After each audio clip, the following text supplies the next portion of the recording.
Salut à tous, le journal du foot de ce vendredi 18 novembre. On commence bien sûr avec l'actu des Bleus à 4 jours du premier match de l'équipe de France lors du mondial au Qatar contre l'Australie.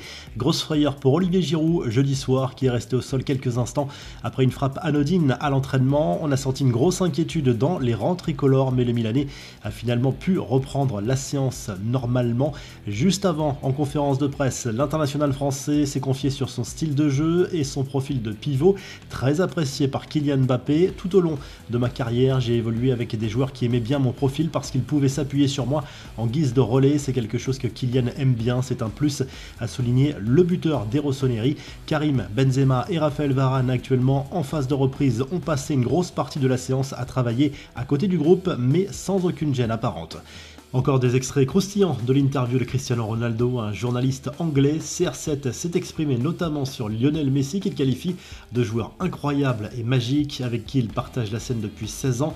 Il espère d'ailleurs pouvoir dîner un jour avec lui concernant son avenir. Le Portugais confirme vouloir quitter Manchester United et ouvre d'ailleurs la porte à un départ au Paris Saint-Germain pour jouer, pourquoi pas, avec Lionel Messi. Il confirme vouloir jouer jusqu'à 40 ans mais reconnaît qu'un titre de champion du monde avec le Portugal pourrait accélérer le processus vers la retraite. Le quintuple Ballon d'Or a également confirmé avoir refusé une offre colossale d'un club saoudien de 350 millions d'euros lors du dernier mercato estival. Les infos en bref, les supporters du Sénégal avaient repris espoir depuis quelques jours, mais cette fois, le forfait de Sadio Mané pour la Coupe du Monde est officiel. Le médecin de la sélection sénégalaise l'a confirmé et a indiqué que le joueur allait même être opéré prochainement.